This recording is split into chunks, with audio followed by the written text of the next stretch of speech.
Hey everyone, and welcome back. Ready for another deep dive? Absolutely. Awesome. Today, we're tackling something that I think pretty much everyone has dealt with at some point: uncertainty in relationships. Yeah, it's one of those universal experiences, isn't it? Totally. We got a really interesting article from one of you listeners called Navigating Relationship Uncertainty: 8 Essential Questions to Ask Yourself.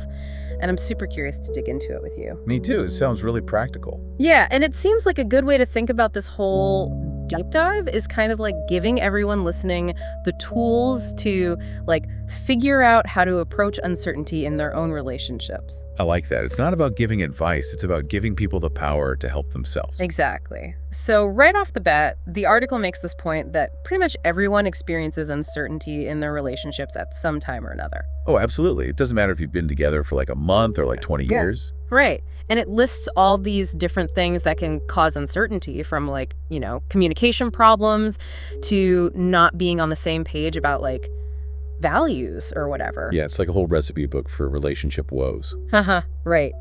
But one thing that I found kind of interesting is that it says even personal growth can lead to uncertainty. Oh, that's so true, though. It seems a little counterintuitive, doesn't it? Because we always think about personal growth as being a good thing. Right, but think about it. As we grow and change, sometimes our needs change too. Oh, for sure. And then our relationships, they kind of have to adapt. Yeah. And that can be, that can definitely create some of that anxiety and confusion that the article talks about. And I mean, who hasn't felt that way at some point, right? Exactly. And the thing is, those feelings are totally normal.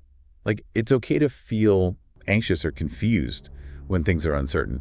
It's more about what we do with those feelings that really matters. You're totally right. And the article kind of digs into what can happen when we try to avoid those feelings or just pretend they're not there. Yeah, it's not exactly a recipe for success, is it? No, not at all. It mentions all kinds of negative effects, like feeling super stressed, having even more communication issues, and even just feeling totally stuck, like you can't move forward. Ugh, it's like that feeling of being on a roller coaster, but one you can't get off of, Yes, exactly. And that actually reminds me of something Dr. Sue Johnson, who's a big name in couples therapy, talks about a lot. I've heard of her.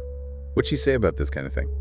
Well, she says that conflicts that don't get resolved, they become breeding grounds for uncertainty. It's almost like they're just sitting there, simmering under the surface. Makes sense. And that creates tension. Even if you're not actively fighting, it's still there. Oh, definitely. It's like having a tiny crack in a bridge. Okay, I love that. I know, if you don't fix it, eventually it can become a huge problem.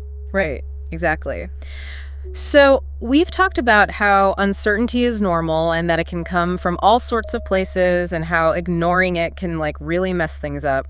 But what do you actually do about it? How do you deal with uncertainty in a healthy way? That's the million-dollar question, right? Well, this is where the article gets super interesting, I think. It introduces these 8 essential questions to ask yourself, kind of like a toolkit for self-reflection, I guess you could say. But it's not just surface level stuff. These are get real with yourself kind of questions. Deep stuff, huh? Totally. And one of them, just right out of the gate, is, am I truly happy or am I settling? Whoa, right. I know. That one is, it definitely makes you stop and think. It forces you to confront, what you really want in a relationship, I think. For sure. And to figure out, if you're actually getting those things. Exactly. Yeah. And it's so easy to fall into that trap of settling, especially if you've been with someone for a while, I hear it. But how do you know if you're actually happy or just kind of comfortably numb? That's where the real work comes in, I think. It's about really understanding your own needs, your values, and just what makes you happy. You've got to be honest with yourself, even if the answers are tough to face. I think you're so right. So, okay, we've got one big question down, but there are 7 more, and each one looks at a different part of the relationship. That's awesome. What do you think about diving into a few more of these in detail? Let's do it. Okay, awesome. So one that I'm really curious about is, do I feel seen, heard, and understood? That seems like it goes way beyond just basic communication, Oh, yeah, totally. This one is about emotional intimacy. It's about feeling like your partner really gets you, accepts you for who you are, and validates your feelings. And when that's missing, it can create this huge sense of disconnect. Oh, Right. for sure. And it can definitely fuel uncertainty because if you don't feel understood by the person you're closest to, it's almost like you're speaking different languages, right? And that can lead to so much frustration and doubt. Okay, I've got to ask about this one. What are my deal breakers and have they been compromised? Like, this one seems so important, especially when we're talking about self-respect in a relationship. You're so right. It's all about recognizing your non-negotiables. Like, what are the things that you absolutely need to feel respected and valued in a relationship? And then the tough question is, are those needs being met right now? It's like a gut check for your boundaries. Exactly. If you find yourself like constantly compromising on those deal breakers, you might end up feeling resentful, taken for granted, and, well, yeah, probably more uncertain about the whole thing. It's about being honest with yourself about what you're willing to tolerate and what you just won't, no matter what. Exactly. And then having the courage to actually talk to your partner about those boundaries, even if it's hard. You know, what I really like about this article is that it doesn't just like throw these questions at you and then leave you hanging. It actually gives you these two real life examples of how different people use these questions to figure things out. Oh, yeah. Sarah and Mike, right. Yes. Yeah, And I think seeing those examples can really help, you know? It makes Yeah. it feel more real. totally. So, okay, remind me, what was Sarah's deal again? So Sari had been in this relationship for like a few years, Okay. and she was starting to feel like she was, giving more than she was getting. Oof, I've been there. Yeah. And it was through like really asking herself these hard questions, Yeah. especially that one about feeling seen, heard, and understood, Right. that she realized she needed more emotional support than her partner was giving her. Wow, that must have been a tough thing to realize. It was. But asking herself those questions, it gave her the clarity she needed to like make a decision. So what happened? Did she stay in the relationship? She didn't. Oh, wow. It was a really hard choice. I bet. But ultimately, I think she realized that, her needs weren't being met and that she deserved to be with someone who could really support her. It's kind of empowering, though, right? It is. It's like, even though it was a tough situation, she was able to take control and make a change. Exactly. And then there's Mike's story, which is totally different. Oh, yeah. What was going on with Mike? So he was dealing with uncertainty because he and his partner had really different values when it came to things like money and like their goals for the future. Oh, that's a big one. It is. And it was causing a lot of tension. Mm. But you know what? Instead of just like letting those differences tear them apart, Yeah. they actually used these 8 questions to start having some like really honest conversations about it all. That's awesome. So what happened? Well, they realized that even though their values weren't like perfectly aligned, Right. they were both willing to compromise and like find some middle ground. So instead of being a deal breaker, it actually helped them get closer. Exactly. It shows that, asking these questions isn't always about finding the right answer or like fixing everything immediately. Yeah. It's more about opening up a dialogue, both with yourself and with your partner. Oh, I see what you mean. It's like, it's not about trying to force things to be a certain way. It's more about understanding where you both stand Yes, and then figuring out how to move forward together. exactly. And you know what else? The article doesn't just stop at those questions. It actually gives you some really practical next steps you can take based on what you've learned. Okay, this is what I'm talking about. Let's get to the good stuff. Like, what can we do to actually move through this uncertainty? Well, first and foremost, the article really stresses the importance of communication, like really open and honest communication with your partner. Okay, but how do you do that when things are like so tense and uncertain? Like, it's easy to say communicate, but actually doing it can be so hard. You're telling me. It's not just about talking, though. It's about like really listening, trying to understand your partner's perspective, and also being able to express yourself in a way that's clear and respectful. I mean, that all sounds great, but when you're in the middle of it, it can be hard to keep your cool. You're so right. And that's where like getting professional help can be really helpful. Therapy. Yeah. Okay. The article mentions couples counseling or therapy as a possible solution because it can give you a safe space to like work through those tough conversations. It's like having a referee, right? Someone who can help keep things fair and productive. Exactly. Plus, a therapist can help you understand your own like emotional patterns and how they might be contributing to the uncertainty. So it's not just about fixing the relationship, it's about understanding yourself by or two. Exactly. And along with therapy, the article also talks about the importance of self-reflection, like really taking the time to think about your own values, your needs, and what you truly want in a relationship. Because if you're not clear on those things, how can you know if your relationship is actually working for you? Exactly. And once you have that clarity, you can start setting boundaries. Boundaries, okay. Which are super important for protecting yourself, like Right. emotionally, Yeah. and making sure your needs are being met. Okay, so we hear about boundaries all the time, but what does that actually look like in a relationship? Think of it like personal guidelines for what you're okay with and what you're not. It's about knowing your limits and being able to communicate those to your partner. It's about having the courage to say, this is where I draw the line. Yes. And just as important is prioritizing self-care. Oh, that's a good one. Like taking care of yourself physically, emotionally, the whole bit. It's like that saying, you can't pour from an empty cup. Yes, exactly. If you're not taking care of yourself, how can you take care of your relationship? Right, it makes total sense. Okay, what else does the article suggest? I'm feeling inspired. Well, it also talks about nurturing emotional intimacy, Okay. which is not just about fixing problems, but also about strengthening the good parts of your relationship. So like deepening that connection and building trust. Exactly.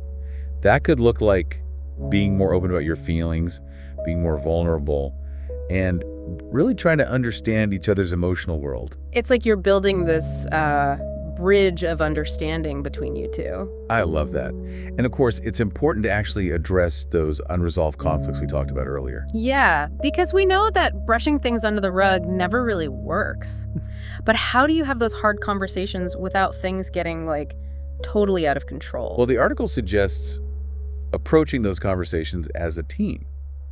The goal is to understand each other and find a solution that works for both of you. It's not about winning or losing, it's about working together. Yes. And finally, the article talks about evaluating compatibility and shared goals.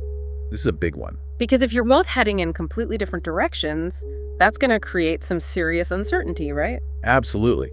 It's so important to have honest conversations about where you see yourselves, individually and as a couple, down the road. It's like you need to be on the same page about the big stuff. Right.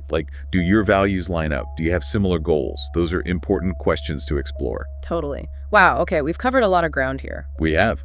It's amazing how much practical advice is packed into this article. But I feel like we're not done yet, are we? Not quite. There are a few bonus tips, almost like little nuggets of wisdom, that can help you build a really strong foundation for your relationship. Oh, I like the sound of that. Lay it on me. What are these bonus tips? Okay, so the first one is all about self-awareness and introspection. Ooh, that sounds deep. It's basically about taking the time to really understand your own emotions, thoughts, and your patterns of behavior in the relationship. So becoming a relationship detective. Yes, but the mystery you're solving is yourself. I love that. So it's you need to understand what's going on inside you before you can even begin to understand what's going on in the relationship. You got it. If you're not aware of your own needs or what triggers you or even your own emotional baggage, it's going to be way harder to communicate effectively with your partner. Right, because you might be reacting to things that are totally from your past or whatever, and you don't even realize it. Exactly. Okay, so self-awareness, check.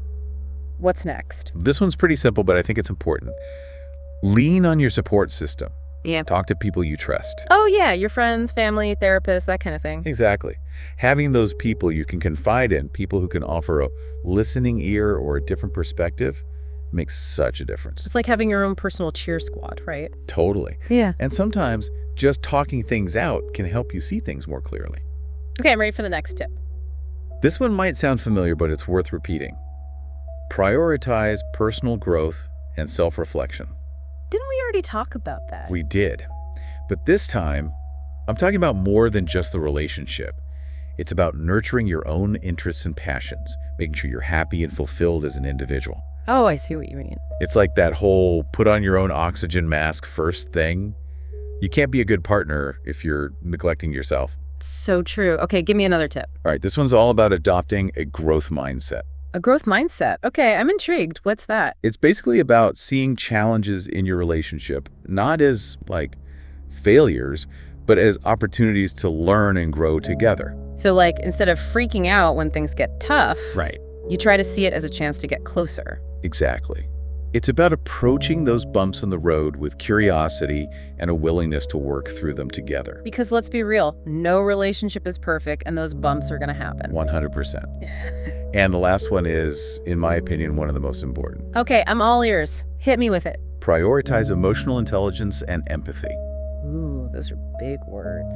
Break it down for me. What does that actually look like in a relationship? It's about being really attuned to your partner's emotions, trying to understand their perspective, and responding with compassion.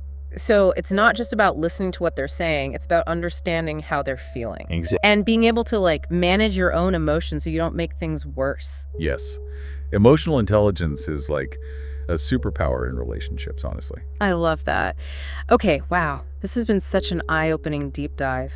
Seriously, I feel like I've learned so much about how to deal with uncertainty in relationships. What about you? Me too. I always learn so much from these conversations. Before we wrap things up, I'd love to hear what you think the biggest takeaway from this whole article is. What's the one thing you really want our listeners to remember? That's a good question. I think the most important thing to remember is that facing relationship uncertainty isn't about, finding the perfect solution or having all the answers. Right. It's more about being open to asking yourself those hard questions, being honest with yourself and your partner, and being willing to put in the work. Because relationships take effort. They do. And uncertainty is normal. It's not a sign that your relationship is doomed or anything. It's just part of the journey. Beautifully said. And for anyone who wants to keep exploring this topic, the article actually recommends some great books. Always good to keep learning and growing. Definitely. One thing that strikes me is that even though we've been talking about uncertainty this whole time, the article never really frames it as a bad thing. That's true. It's almost like if you approach it the right way, uncertainty can actually be a good thing for your relationship. I think you're right. It can push you to have those tough conversations, to understand each other better, and to ultimately build a stronger connection. Wow, what a thought-provoking way to end our deep dive. I know, right? It gives you something to think about. Thanks for joining us, everyone. Remember, relationships are a journey, not a destination. Embrace the ups and downs, keep asking those tough questions, and keep learning and growing together.